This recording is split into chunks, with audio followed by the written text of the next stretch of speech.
Welcome back to our channel, my dear family and friends, brothers and sisters. Another good night. We're wrapping up the week. I can't believe another week has gone by in this incredible magic awakening. But we're very pleased to have Robin and Adrienne. Adrienne's a repeat, and Robin's a repeat too. We've had all our friends here, and this is the this is a conspiracy hour, but it is we Paul wants everyone to know that people of the republic are we got all kinds. We're all kinds of different folks. I realize that I'm aspiring to become what do you call that? What's the thing that if you get vaccinated you get you're you become A hybrid? no, not a hybrid, but well, that too, but the 14 boys, one out of 14 boys is autistic.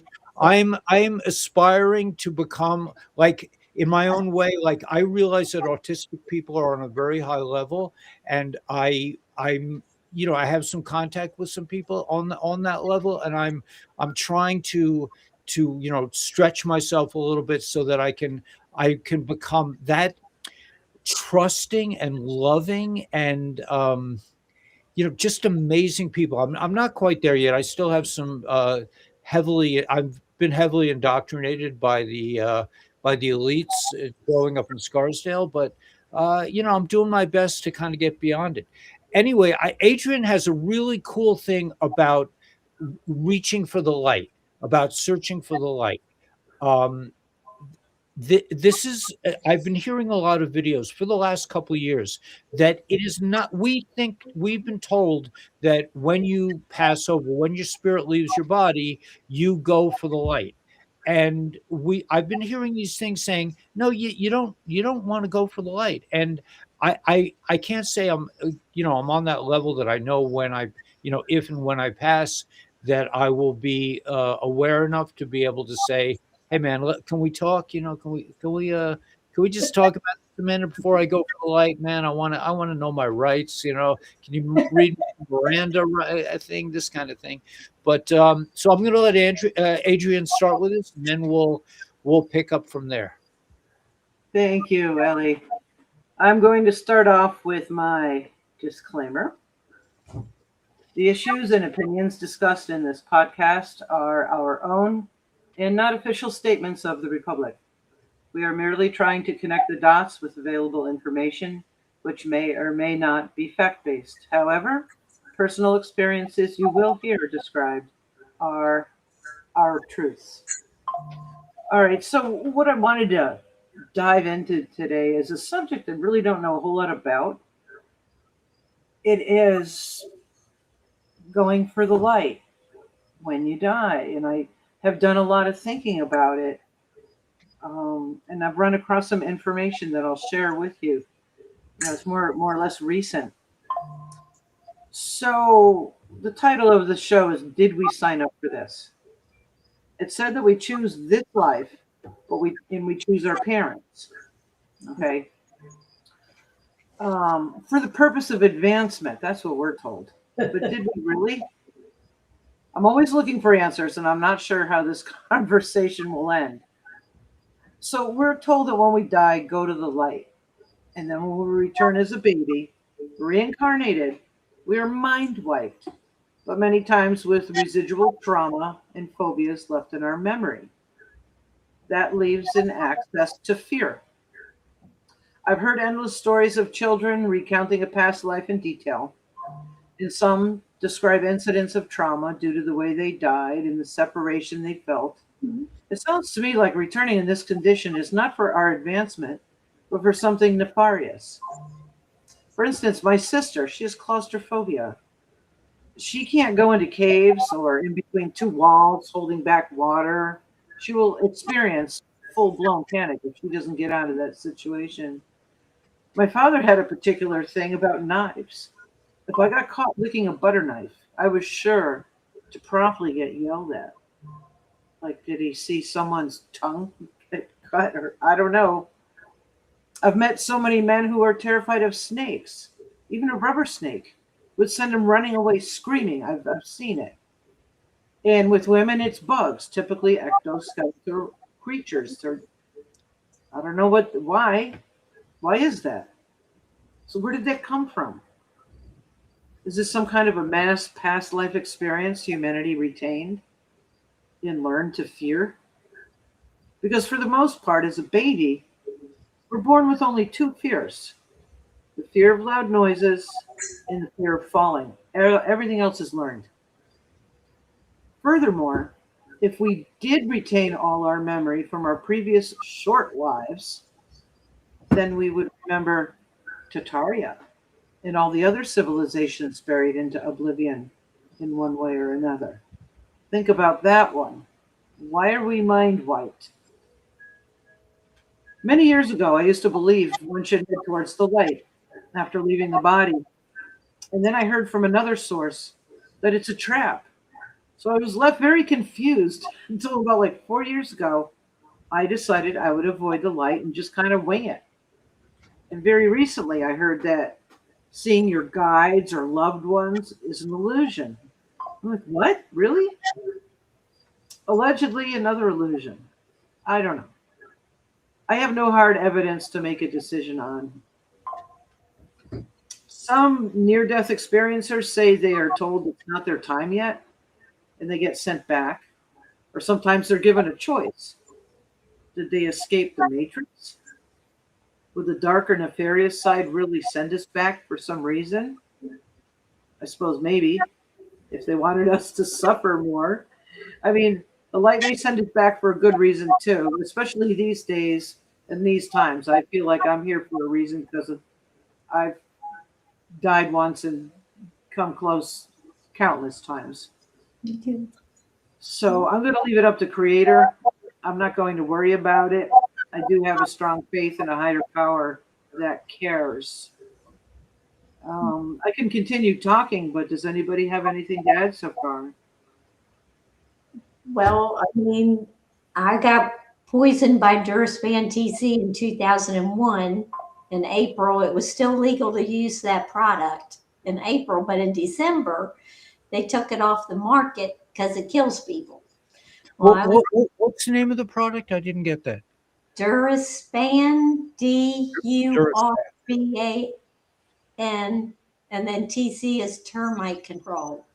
And Oh, Dow Chemical, and again, the same companies own our pharmaceutical companies, Bayer and Monsanto. It's the same stuff. So anyway, I call it chemical pneumonia. And for the person that hated hospitals, said, I need to go to the hospital. Nobody wanted to listen to me. And it's like, I'm not doing well at all. So when I was in the hospital, my head was banging and pain everywhere, couldn't breathe. And, I went in because of my head. Every time my heart was beating, my head was pounding. And they did a chest x-ray, I guess, and they said, you have pneumonia. I said, that's your lungs. I said, it's my head. It's my head that hurts. So anyway, news to say, the hospital kitchen was condemned that week. I was leaned over, and the nurse had changed my arm drain. Anyway, she forgot to close it. So every time my heart was beating, my blood was going on the floor. Needless to say, at some point while I was in there, I had a near-death experience, and it was wonderful for me in April of 2001. I don't know how I got to where I was with all these white beings all around me. It was beautiful, loving, calm. And I made, to me, the mistake of saying, what am I going to do? The mess that I've made. I had separated from my husband. I was in an apartment by myself. I thought my family would have to come from up north and come south and clean up my room, my apartment. And before I knew it, it felt like I was on a bullet train coming back from wherever I was to back to Earth or wherever, because I'd been out there somewhere. But this bullet train, and then I ended up back here, and it was like for all that time, I didn't think I'd make it to my 50th birthday, rather less my 71st. I had planned my funeral, I mean, everything, because I couldn't breathe still. And then the treatment was almost as bad as being poisoned by the Durstban TC because it's still poison. So I haven't been in the medical community since 2007. I gave him a couple of, 6 years, and it's like, I looked like a Holocaust victim at the time. So said it was a beautiful experience for me. I'm not afraid of dying or whatever. Not that I want to rush it, but I do feel that I came back here, and the reason is the Republic. This all makes sense to me. I grew up in Gettysburg, Pennsylvania. I was a park ranger in Gettysburg and also St. Augustine, Florida. Philadelphia is the city of brotherly love. I grew up on a 150-acre farm. I mean, all the neighbors, we helped one another. We had Amish for neighbors. And it's so different today as far as the mindset of people. There isn't etiquette and being kind to one another. The Republic just went through splinter group, attacks, and also being a massage therapist for 40 years, you sit there and try to help people, and for people to sabotage and hurt people on purpose, including the medical and other systems that are out there. I look forward to the day that it is brotherly and sisterly love again, and we all care about each other. But I also understand where Adrienne's coming from as far as, did we really sign up for this? Because I've had, like, my husband at that same time period that I couldn't breathe. I was always fascinated by Pompeii, and supposedly in a past life, he had trampled me to death, not on purpose, but he was trying to save his own life, but he basically murdered me by, and that I couldn't breathe. So there are past life things that seem to make sense. And there's been other stories that coincidences and places and things over the years that sort of make sense when somebody says, well, that person, this experience, your brother, your sister, whoever, your friend, you knew them from another lifetime and whatever. So I'm open. And also with this Q movie, I'm waiting till the end to find out more. I try to be open-minded because I didn't know whether to believe in reincarnation. And that makes sort of sense to me. If you pass away and you're different than where you were when you were alive, what's the difference? And it's your spirit and your soul. So anyway, that's just my 2 cents on what seems to make sense of the crazy life I've had. You brought up a memory. I was trying to remember something that I'd forgotten. You just restored it for me. Okay. When you were talking about coming back, like in your soul group, we're told we have these soul groups. I'm like, okay, so what's the purpose of this soul group?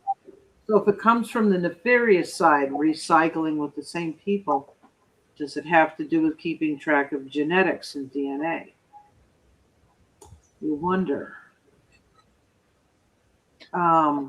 Because, all right, so I was brought up Greek Orthodox. Our heritage allegedly is all Greek from, all the way back to the Greeks in Turkey, ancient. But my past life, I wasn't Greek. I remember past lives. And the past life before that, I was not Greek. So what does heritage really matter? It brings up all these wild questions. It's like, oh, I have Irish in my blood. Well, you were probably Chinese before that, right? It's kind of strange that we're made to think. Planet, under the ocean, whatever. I don't know. Right. I just don't understand these soul groups. Now, when you crossed over. Apparently you must have still been connected to your cord, because when you come slingshotting back, you're not quite all the way dead, I guess. You haven't let go and gone to the light. Because I've been out of body and actually crashed into my bed. It felt like somebody dropped me off a cliff. I Right. literally hit my mattress. Yeah. Actually, so, yeah, I remember past lives. My most recent past life, and I wish I wrote down the street signs. There was 2 street signs, but it was in the time of when they had the gas lamps, instead of electricity on the streets.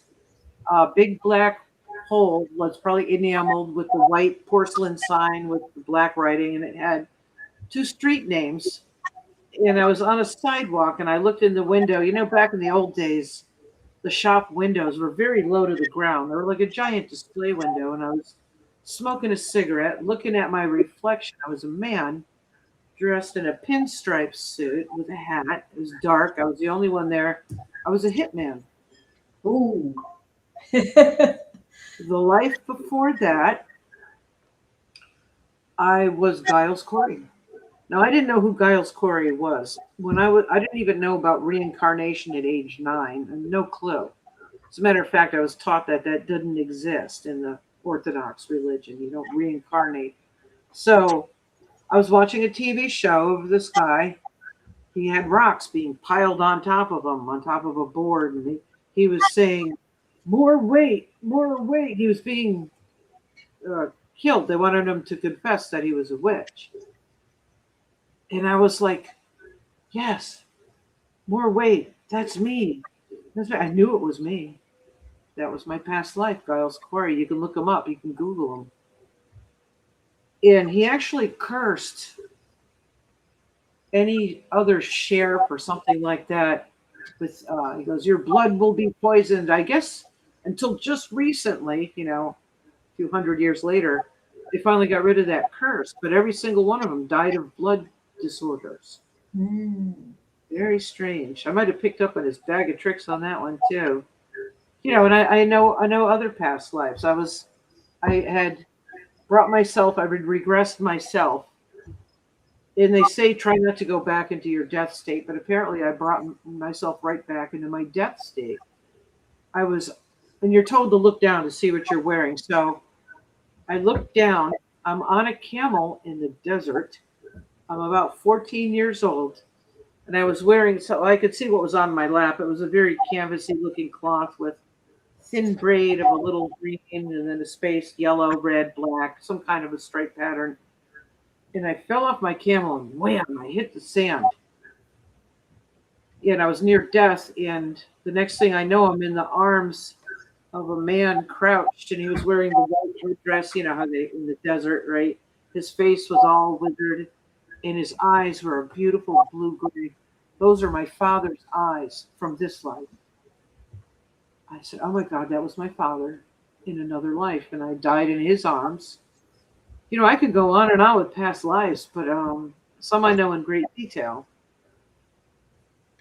But most people don't remember a whole lot. I mean, even so, with these past life memories, I don't get anything from it.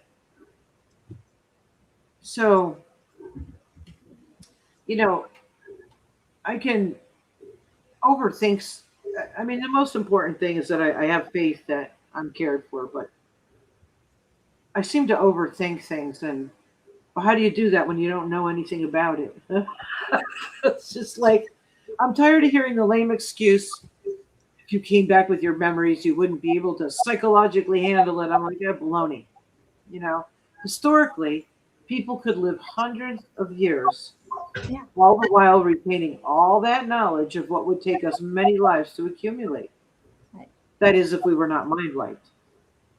So again, we would know about the controllers. We would know about all the buried civilizations.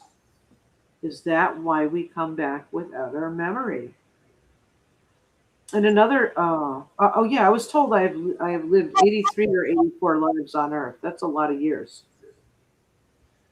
And allegedly, I originated from Aldebaran, or Aldebaran, however you pronounce it, which is in the constellation Taurus. So have any of us really originated from her? Possibly. But a lot of us are star seeds. Maybe all of us are star seeds. I don't know. It'll be fun to find out. And I really hope that when the Republic is stood up, that the public will be great with beneficial knowledge and have a greater understanding on who we are and who Creator is and how beautiful life can really be. I am looking forward to a better life. Just take off the blinders and go, wow, as long as I'm responsible, I can do what I want, as long as I don't hurt anybody. Is that great? Just think how abundant and loving everybody could be instead of being so stressed and mind controlled. It's what I'm shooting for, and that's why I'm here. Even if I, don't get to see it, I'm going to keep working for it. But I have a feeling I'll see it. Well, we have the med beds. We have the med beds coming, so I'm anxious to see not only us having an extra maybe 30, 40 years. Is it a do-over? But can you imagine being able to be who God intended us to be instead of what man has done to us? Yeah, because this was not my idea of retirement, what I'm going through right now. Mine either. Trust me. But I mean, I love the people that I've met in the Republic and what's coming. And I'm in contact with some of the people that y'all don't know their names. Well, what they go by, but to have personal phone calls with some of these people that are protecting us, the White Hats and the Department of War. And I mean, I hate when they say Department of War, but we are the peaceful way. And if we get our DNA back, like you said, and our memories and our health back, the money doesn't mean anything if you don't have your health. So I've been trying to do healings because I'm also a Reiki master, and I get called all the time. Got called last night off of their leadership call to assist two people that weren't doing well. And I worked on them till about 4 o'clock this afternoon since about 8 o'clock last night. And I think I finally have them cleared. You do remote healing? Yes. Distant. That's amazing. Yeah, I've had that. Yep. And then as far as during massages and stuff too, I've worked with people that have been human trafficked, incest survivors, all kinds of trauma and this and that. And I mean, it's real. And here in Birmingham, they just wanted to drug people and put them in insane asylums and different treatments instead of listening to them. Because one lady was 50 and she didn't have any memories until her daughter started dating at 16. And then things started creeping back. And I mean, her uncle and different relatives, you said core people, and how people could do that. But they used a cattle prod on her. And I mean, she would relive all these experiences in different ages and different beings being in her. And I didn't have any experience at that. And the last time I had seen her, after her going through different ages and doing things that you couldn't possibly do for that long, unless you were reliving the memories, and we're water, primarily water, and water holds on to memory. And my understanding with the med beds, that it's the psychological issues that some of them are having a rough time. That's why they're not out for the general public. They're almost there.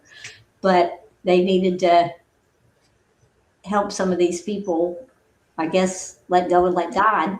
I don't know the details of it yet, but I do know there's one.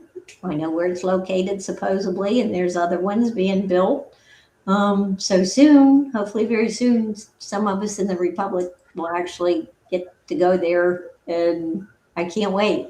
I've been waiting for 40 years. I've known about light, sound, and frequencies. I've used them. They work. That's why I walked away from the medical. It's like that stuff is so barbaric.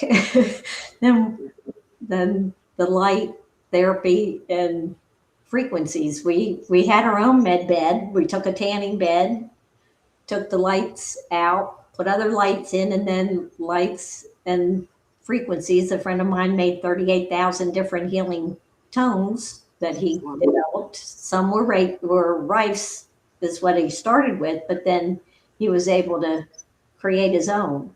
So they all have, everything has a different tone to it.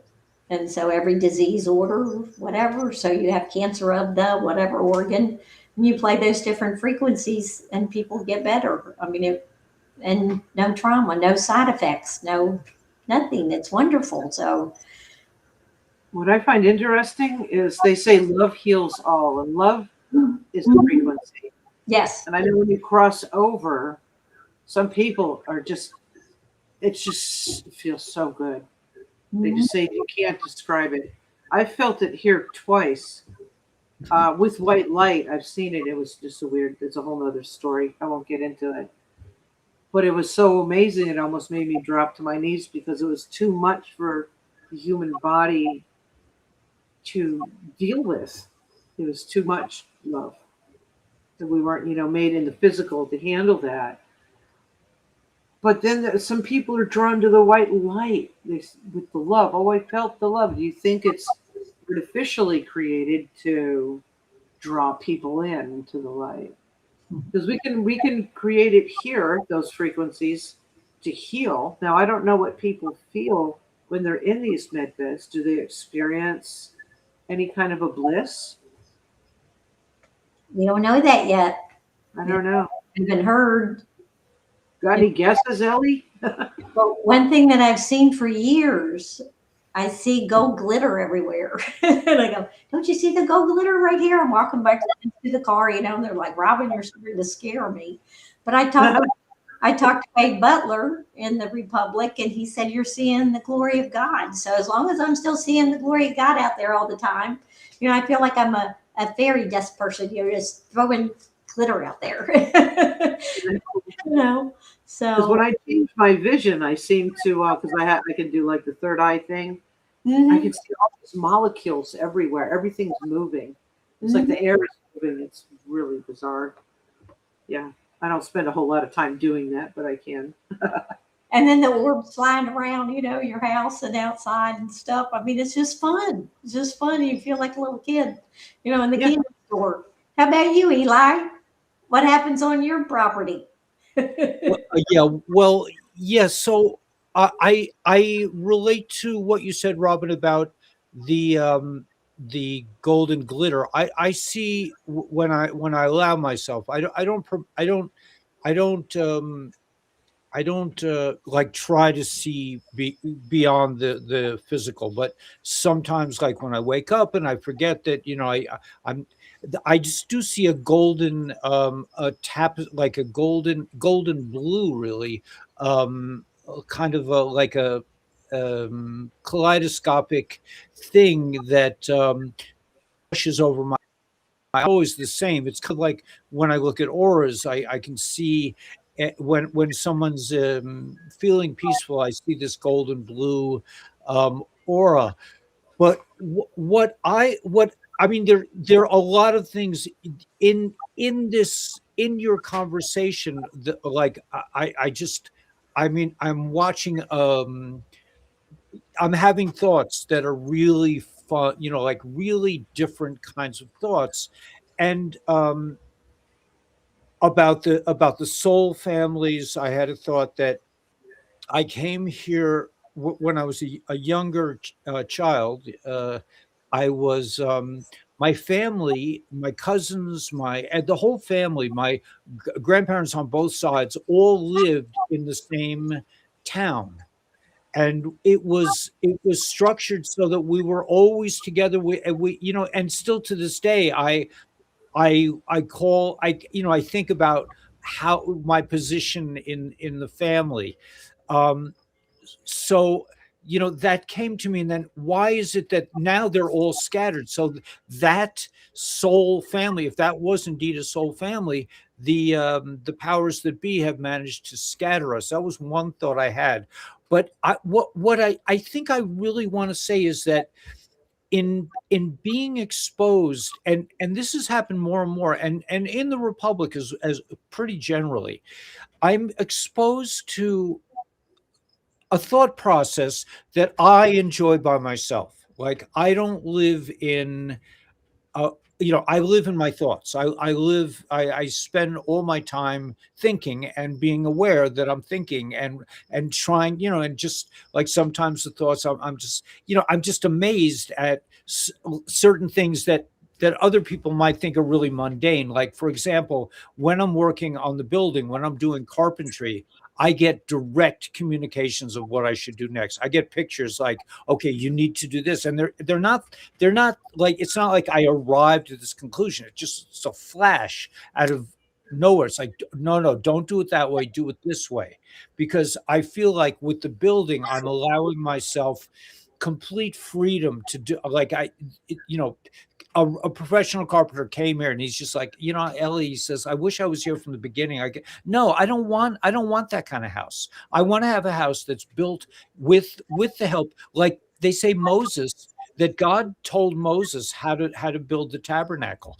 And the first time that he built it, God had to build it himself. I seem to remember that. I'm not sure. But either God or else he, but the thing is that where I'm leading with all this is that in having these kinds of conversations, it's very freeing to me, and very, it's very like, kind of like 5D, where we are doing this publicly, so we are allowing the world to see that the way people interact is not necessary, is not the only way to react. That there are, and I love these conversations because it just like because I am metacognitive and I'm always looking at my thoughts. My thoughts go into different places than usual because we're being metacognitive together. The three of us are allowing ourselves to drift into spaces that in normal company, you just, well, what, let's talk about the ball game. What beer are you drinking? This kind. I'm like, I don't even know what you're talking about. I mean, that's like, you must be speaking Chinese, but I don't hang out with those kinds of people. We live, I'm creating my own community, so we live in a creative world up here. I don't tell my friends. We have three people here. I don't generally. I mean, sometimes I get into it with Daniela, but generally I don't tell them, okay, let's do this now. Let's do that. It's just like, let's just be up here like kids in a sandbox. And that's the feeling I get when I talk to you. It's so beautiful. Like we're not limited beings. And I know what one other thing I wanted to mention. And that is, Karen this afternoon said that we are alive. We are, and you think about it, we are divine. We're not like a piece of godliness. That's just total bullshit. You're God. We are godliness itself. We are made of the same fabric of divinity. But when you think about it in terms of the Republic, I mean, these are non sequiturs, and most people, I mean, this kind of thinking, but I think most people do think this way naturally. I'm guessing. I don't know what other people's brains are like, what you go through. But what Karen said is that we are the light. We are, and not to argue, not to paint Adrienne's thing in a different way. I mean, but I said it's not the light. We are consciousness itself. We are aware. We are creation. And when you think about the Republic, I stood on the court steps of Mojave County and I said, I am a living person. And the corporation that runs the world considers us dead. So this is kind of an alignment and an agreement and a parallel to what Adrienne is saying, is that yes, they have worked on us. Remember, these are these the reptilians, the what do you call them, the evil ones, the reptiles. Well, I forget the specific name, but the reptile, they've created this whole environment where we are treated like dead people. And so wiping our memories makes perfect sense. If you're dead, I mean, they can do this kind of manipulation of our souls. But what the Republic represents is a return to divinity, a return to creativity, a return to a sense of purpose, and that has been stolen from us. And that's why people are so miserable and lost, because they don't know what they're doing. They don't know what the game is. They don't know if they're playing Monopoly or Stratego or Bridge. They're just lost, because the divine flow requires a sense of utility, of purpose, which is why, like, it aligns with XRP, it aligns with the quantum financial system, that things of value should be worth more than things that don't have a value. And I think we're coming into a world that I feel like we're already there. We're well inside of the Great Awakening. It's just that people, and I think the focus of the Republic is the umbrella that we can all get out of this storm from. That this is this alignment and this divine sense of divinity that we all have and we all accept in each other. I mean, I'm loving the fact I have this guy James who came to live with us, and he just said, when he was halfway up to the mountain, he got out of his car, and he says, I feel like I'm out of the Matrix already. It's just like, because we're creating a situation where, I don't ask anyone to, you got to make this kind of money and you got to pay me this rent, and none of that. I mean, I get a pension, and I'm very happy to feed the community, because I feel we're building something incredible up here. So, yeah, I salute you both in allowing, because I remember during my lifetime, like, just, you just go through life and then you meet someone and you start to talk to them, and suddenly all the veils are lifted and you're in the creative space with another human being. But not everyone is there, but you guys are so there. It's like you're more there than me, and it's really helping me kind of loosen my, whatever normalcy or whatever matrix patterns, the guilt, the fear. It's just like, we don't go there up here. We don't have that. We don't, oh my gosh, the rent is, I mean, we have certain bills that are due at certain times, but generally we don't have the kinds of resources that we'd like to have, because we're very creative people and we're in a creative environment, and we'd like to be building whatevers, we'd like to be building all kinds of new things, all kinds of gardens and fountains and wells and little, I look back, I mean, my in terms of literary something that I can relate to is Ayn Rand. I just relate to the Fountainhead and Atlas Shrugged. In Atlas Shrugged, and that's why I want to call this place, even though I think it has a little tinge of ego, but I want to call this place Guru's Gulch, in respect for Ayn Rand, who had what was it? I forget what it was called. Something Gulch. Galt's Gulch. That all the creative people in the Ayn Rand novel Atlas Shrugged were kidnapped from the Matrix and put into this like divinity town in Colorado, where they were, totally able to do what they wanted to do. And I think this space gives us, like, even in this conversation, gives us a safe place where we can be like Gulch. And I mean, if you haven't read the book, I just, I just think she created the context for the next movement, and especially in the Fountainhead, because in the Fountainhead, the main architect fought the mainstream. Everybody wanted the columns and this, and he wanted to design things that were really user friendly. And his favorite building was he built these little like vacation homes that were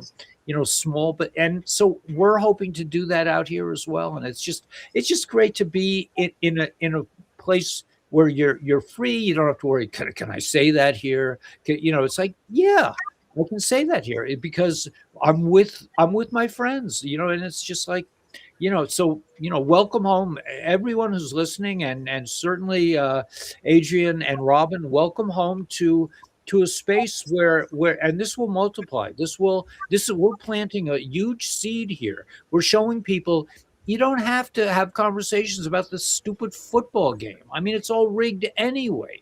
Or and you don't have to live like I did for most of my life, which is if I wasn't drinking, I was thinking about or drugging, I was thinking about when am I going to get it? So my mind was completely clouded by needing to escape from the shackles of the matrix. But if you are still drinking or drugging, I recommend you try sobriety. It's a trip beyond. It's like, talk about tripping, man. This, it is beyond. It is simply, but conversations like this, and it's really wonderful. Thank you so much. Yeah, Ellie, every time you said, oh, I'm sorry, go ahead, Robin. I was just going to say, as a massage therapist, I'm in my room, and it's a completely different experience. And then I come out here to equipment and computers and all this stuff. I'm so much more me in there. I was an art major first with pottery and sculpture. So a new client I worked on yesterday, he says, are you still doing your art? And I said, yes, on all of you. I'm creating new masterpieces every day. So there's that word, create. Yeah. It tickles my ears. Yes. You know what I learned? Just recently, someone said, I can't remember where I heard it, when you have the creative spirit, when you have that inclination, that profound revelation, or like you, Ellie, with these ideas and you go with the flow, it's in your mind. I was told that's your connection to the Holy Spirit. Because creativity is such a wonderful energy. It's a good energy. It's the opposite of matrix obedience. And we have forgotten. There's so many things I want to still do that I will get to. But right now I figured if I don't do what I'm doing now with the Republic, I won't be dreaming of anything creative because they want to do us in. This is a spiritual battle. And we all need to continue, however you do it, prayers, positive thinking, to overcome all this negativity, because they're tricksters, they're liars. So we have to stay on our toes. Don't forget to have fun. But we all have a job to do. And being creative is one of them, because, boy, when you put out that energy, I'll bet you just walking into where you're building your house, Ellie, I probably feel so good in there because it's all your energy in there.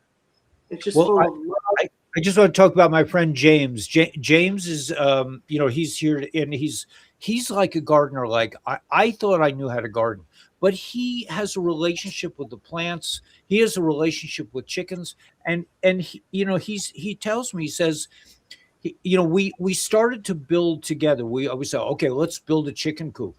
And we clashed right away. He said, no, he says, I don't want to do it this way. He says, I consider all my building to be artwork. He says, I'm an artist and I want to be. And so now we'll give ourselves a space. And I'm just like, James, you do what and he's got this like weird, little space for the chicken, because he really relates to the chickens. And I don't. I'm a like a kind of like, let's just get this job done. That's my personality. But we all should be allowed to be whatever it is. So, I'm just so delighted to be able to support someone like James and Daniela as well. Daniela has her own way of looking at life, and it's not a matrix way. And it's I'm just so happy that I make enough from my pension that I can keep us fed. But it's awesome, man. I mean, anyway, I think we're moving into at least part of the population, and I think the republic is I mean, at least when Nancy called me, I mean, I met Nancy through Gila. When Gila said, "Can I give Nancy your phone number?" And I said, sure. I don't, I'm open. I'm open. I don't have, I'm a famous guy. I can't, no, of course. And she called me and I was just like, let's broadcast, she told me about the Republic. I said, let's broadcast right now. She says, could you do it right now in 20, I mean, it's so important that we come back and this gives us a framework where we can love each other from afar. Sometimes we can just give each other permission to be ourselves. And he asked me to be on that call with you that first night, and I had just moved. I was working unpacking, and I was exhausted. And I had said no, and I still regret it, but it wasn't the right timing, And then the second time, technical issues, and then lots of prayers tonight, and it worked. It was much easier. So anybody that wants to come on Eli's show and say anything that you want to say and be yourself, your authentic self, that's all we need to go back to, is to be who we are and who we're meant to be, not the box they put us in. This is a shared experience. Yeah. And the difference between a caged animal, when I went through in 1986 massage school, there was a NOVA program with monkeys and experiments, and I'll never forget it. The mothers that had babies, if they were with them, in love, they were so much healthier. If they put them where they could see, the babies could see their mother but couldn't touch them, they had mental illness. And if they didn't get to be with them at all, they died. I mean, we're the same way. We need each other. So that's been part of the massage, that hit home. And I was an identical twin. We were in an incubator the first 2 weeks. My twin was there longer than me. And then my older sister, supposedly, and I just heard this a year ago, when my mom went to go pick up my twin to bring her home, and my older sister said, "You mean there's another one?" It's like, we know how she felt from the very beginning, and she probably feels that way today, So anyway, go ahead. Yeah, we're going to be able to experience what it's like to be an individual, to work together. I compare it to what's happening right now is we were in a home that was neglected and it's falling apart. Nobody tended to it. So we're down to the framework. The Republic is going to build the framework back up from the people up. The people will be amazed at what they can accomplish if they participate and pay attention and start learning little by little. Because you're going to like it. You're going to like it, but you just have to get rid of what you've been taught and find out life can be so beautiful. I have great faith in that. And it just takes a little participation. Give us your ear, a little bit of your eyes, and it's going to be all right, everybody. It's going to be a ride, but it's going to be a good one. Yeah, have your heart open, and your mind. I mean, it all goes together, Yeah. My friend, I have a friend from Alabama, Greg Whitehunt is his name, and he kind of helped liberate me in a way because I came from New York like just completely broken. This has been a pattern in my life where I rebel against it, and then I like, okay, I just want to have a white picket fence, and I want to come back to the Matrix, and but I'm talking about Greg. That he said you don't have to live like this. He was like my liberator, but he was from Alabama, and he was an ethnobotanist. He was a master musician. He built a round house with bottles in it with grass on top, and he was growing ayahuasca plants and other sativa indica plants, and he had goats and chickens. It's just like he's like, you don't have to live like a refugee.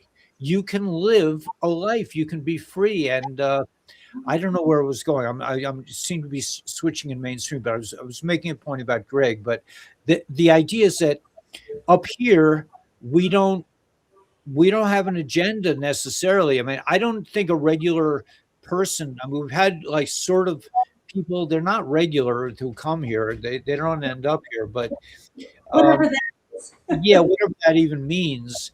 But anyway, I don't know why I was bringing up Greg Whitehunt. Just to say that he does all kinds of different things. He's from Alabama, and he just he once, okay, I'll tell one Greg Whitehunt story. He once got me in. I went to visit him, and we drove for hours into some place in North Carolina where they had an original forest, a forest that had never been cut down. And that was, to see a forest like that, I'll never forget it. It was just, but I don't know. I don't know why I'm even mentioned, but I'm just, because there are a lot of people from Alabama here, and I just kudos to the Southern spirit, man. I mean, I as a New Yorker, man, I come to the South when I need to get back to myself. And I'm in Arizona now, which is kind of south, but it's nice here too. I like I love the people here as well. But yeah, it's just, Well, I'm still barefoot. there you go. You do? Me too. Always, even in the snow. Yeah. Yep. Daniela can walk around barefoot. I wear my Birkenstocks because we live on rocks. I mean, there's not an inch of this place that does not have big pebbles on it. I love rocks. So all the power to Danielle. Yeah. Back in the day when I was barefoot in Alabama, you don't have to wear shoes in Alabama. Right. Except for the fire ants. Fire ants, right? Yeah, I've been bit too many times, but that's okay. They didn't know who they were biting. Well, I do want to give a shout out to because I know Adrienne knows about it too, but I want to give a shout out to LifeWave and just say if you're open to alternative healings, and I'm talking to somebody now about a zeolite things. Yeah. We put zeolite into our chicken coop, and but anyway, that's another thing. But we want to represent things that are beyond the pale, and I beyond the matrix. And I think LifeWave presents these patches that work on frequency and light, and we also have our main technology in our creation right now is an X2O machine, which is probably worth as much as the RV itself or anything else we have up here. But it is a great way to nuzzle up. We sleep next to it. We nuzzle up to this X2O machine, and we're drinking this water that's light infused, just like this works on light. So I invite everyone to call Dr. Stacy and get some X39, get some SP6 if you have any kind of glandular issues.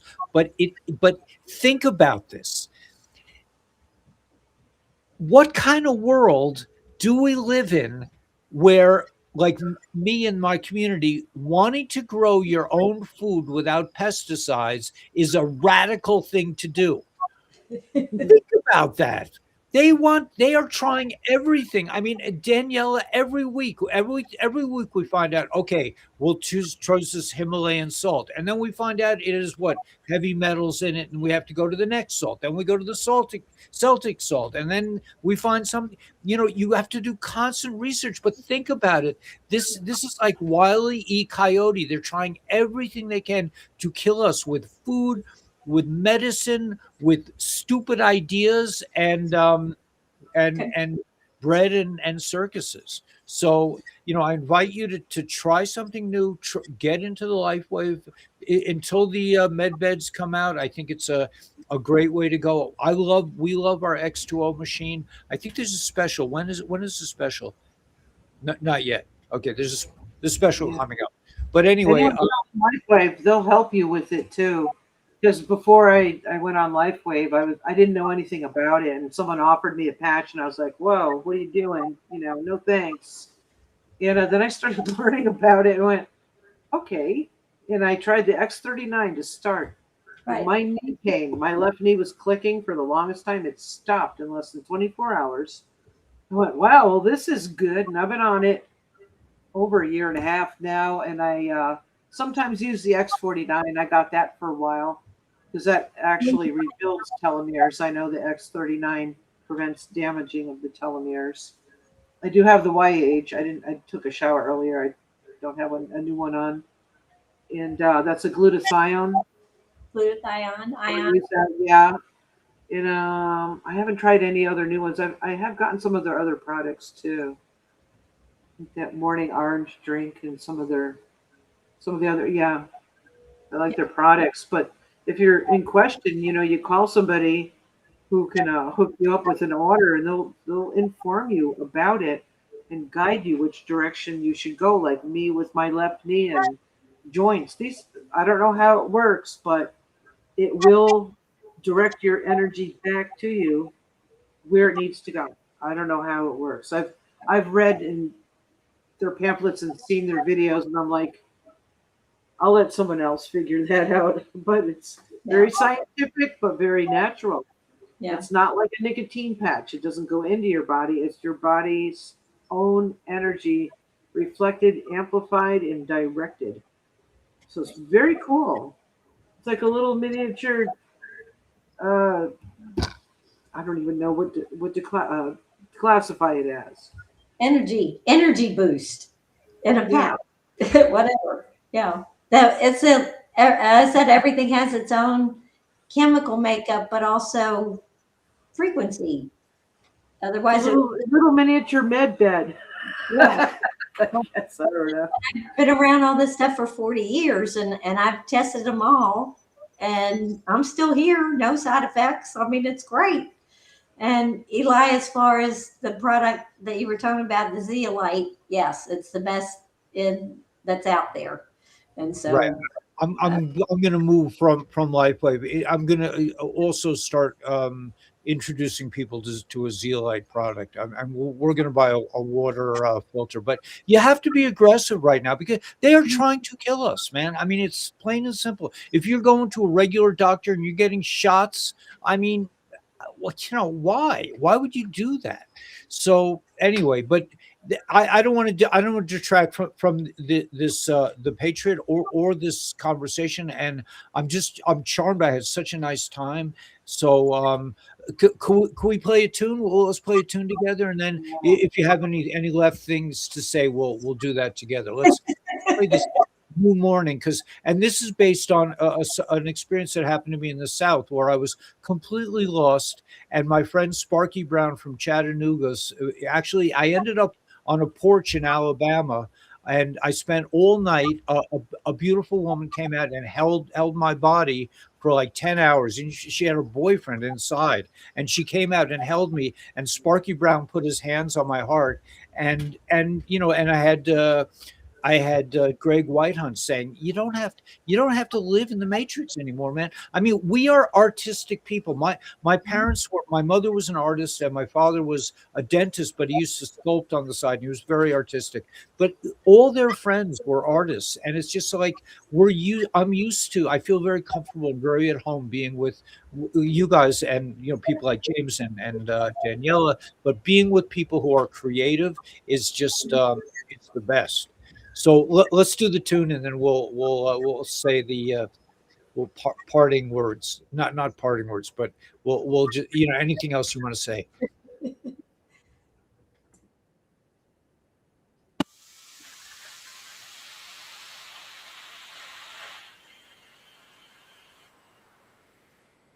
Day at dawn, the night was hotter than hell, and forever long.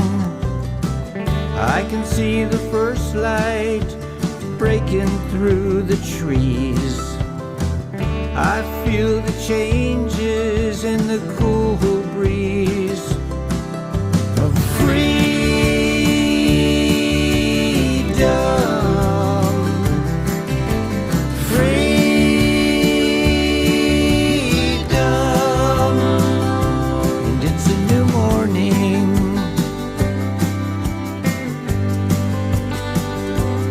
It's a new morning.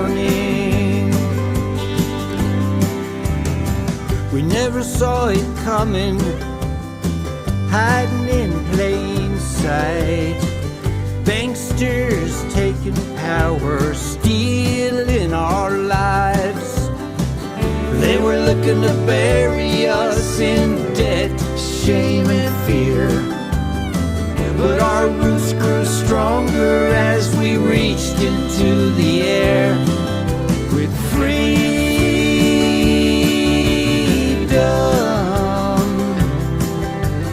Freedom.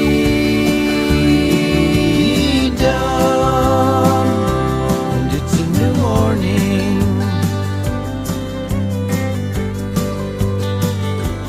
It's a new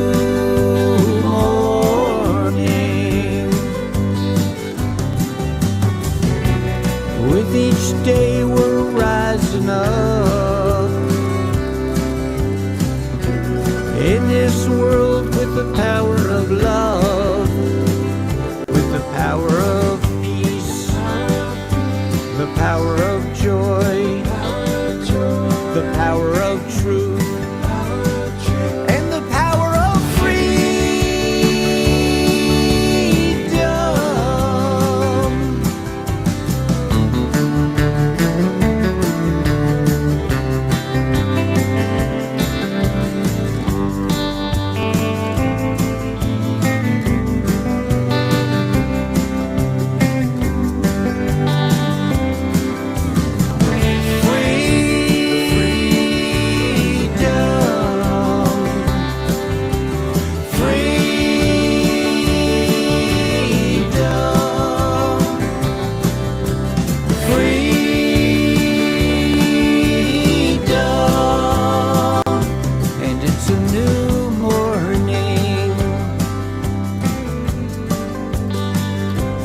It's a new morning.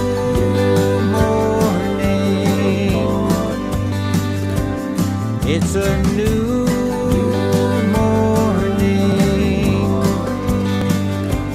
It's a new morning.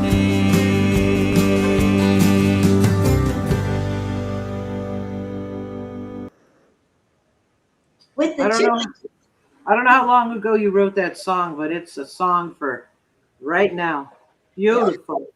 Well, I wrote it. I started writing it like 30 years ago when I was in the South on a trip to try to find myself. I was just in such a bad way, and I ended up on this front porch, and I spent the whole night there, and woke up in the morning, and it was like it's a new morning, man. I mean, it's and I think with the Republic, with the reinstatement, it could happen in the flash of an eye that everything the Republic just goes viral.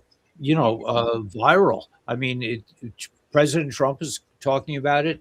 And I think on July 4th, you know, like they talk about you guys on the chat are talking about the sunshine and the solar flares. I mean, I think we're ready, man, to make the leap. It has to come from us. It can't be mandated. It can't be given. It can't be a gift. It can't be we have to personally rise up and just say, I'm out, man. And you know, just do the thing. Just do your thing. Yep, let go, let God, and be free. Yeah. And when I was in the hospital, they told me I could go home if I walked down the hallway, because I said it wasn't a good experience. It's like, get me out of here. So at 5:30 or whatever in the morning, I walked the hall, and I came down. At the end of the hall was a window, and like you said, the sun was coming up, and it was like, I want to be out of here. You know, I still passed. You know, still had seats. Went home by myself, but it was like anything better than being in there. You know. Yep. Got to take that walk. Yep. Follow the Republic. We'll take you there. Yes. Yeah. I think we lost Ellie. Yeah. Oh, it's just you and me. Yes. Well, he'll have to hang up on his own then, because. Yeah. What a delight! What a delight it was. I'm so happy, because I was thinking it was going to be later in the evening. Just got there by the nick of 1 minute. Sorry, I just lost you guys for a minute. You were talking about looking out the window at the hospital and realizing it's a new morning, right? It's a new day. Yeah, and it was a brand new life. And then after that, you know, so many months later was 9/11, and it's like, ooh, what did I do?